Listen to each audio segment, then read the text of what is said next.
So I got a package from Hucast, primarily from Rene Hellwig in Germany, and he sent me Dux 1.5 and Dux Redux Dark Matters.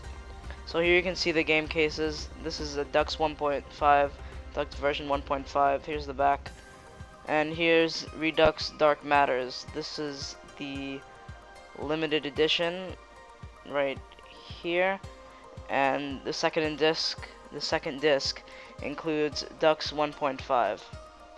Here are some promotional artwork for Ghostblade.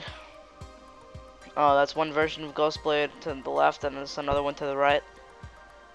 So please check those out at hucast.com. Be sure to pick those up if you're interested. I'll put that upside down, and hucast.com and Facebook/hucast.com. So let's put those off to the side. So basically, Hucast created and developed these games. There are also others like the Neo Geo dev team that creates for the Neo Geo. Recently they created Neo XYX, and there are also Red Spot Games that created Stormwind and Wind and Water Puzzle Battles. There's also Pure Solar coming out for the Dreamcast by Watermelon Studios or Watermelon Games, I'm not too sure. But that game was originally released for the Sega Genesis recently. So that's interesting. So let's unbox these babies. So here it is. So you just get the disc and the manual.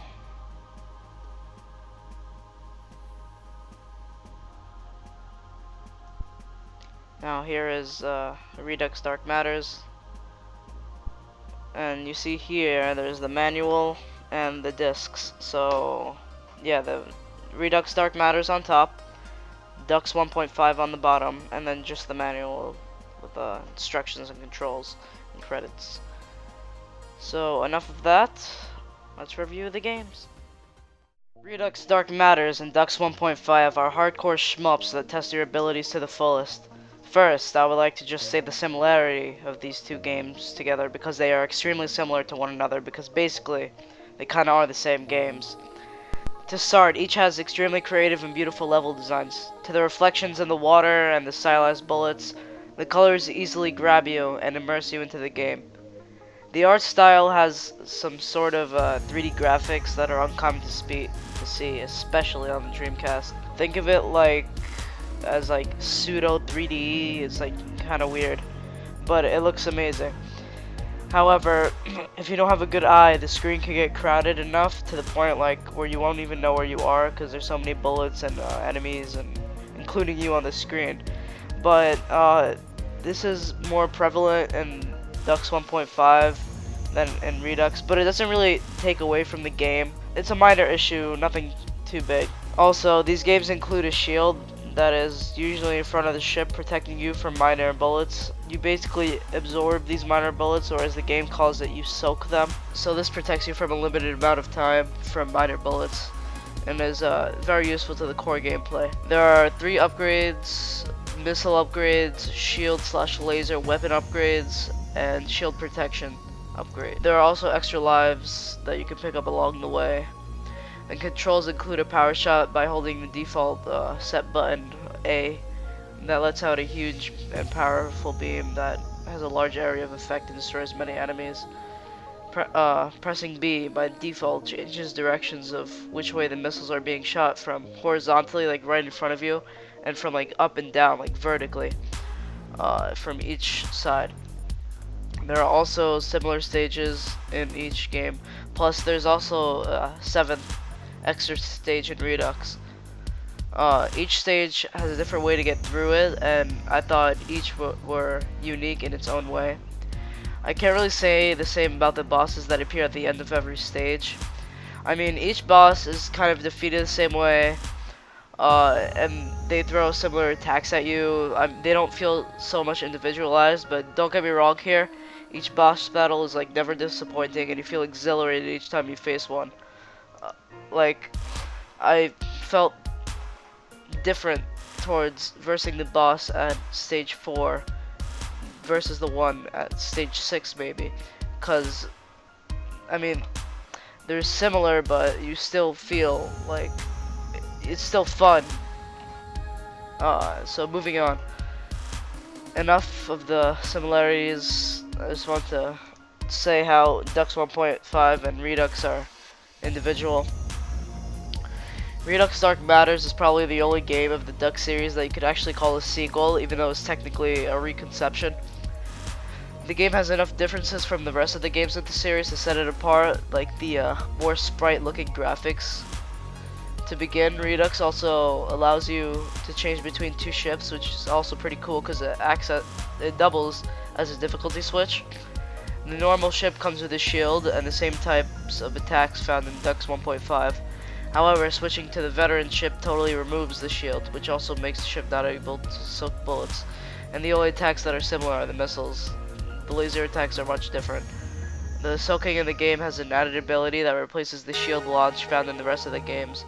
When soaking, an aura in the shape of a circle locks onto the enemies, and with the push of a button, the bullets you absorbed are thrown at the enemies. The difficulty of the game, even on normal, is pretty hard. One exclusion that affects the game's difficulty is the removal of checkpoints, so when you're done with lives and when you press continue, it brings you back to the beginning of the level.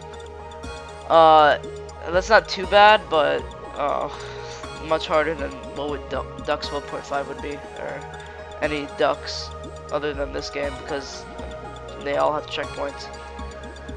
I also feel that dying in this game affects you more than dying in Dux 1.5. I always find it hard to get back up after dying in this game. In Dux 1.5 it was easier to make a comeback. The music in this game is enjoyable to listen to. It is much more chiptune and for the hardcore more than like the orchestrated music of Dux 1.5. Alright, Dux 1.5 is nearly identical to the first Dux released in 2009, but with some changes. The most obvious changes for the game was the difficulty. The game is said to be much easier than the original Dux. Even for me not playing the first Dux, Dux 1.5 is an easy game and a smoother experience. When you die, it's easy to make a comeback as you don't lose as many upgrades as in Redux.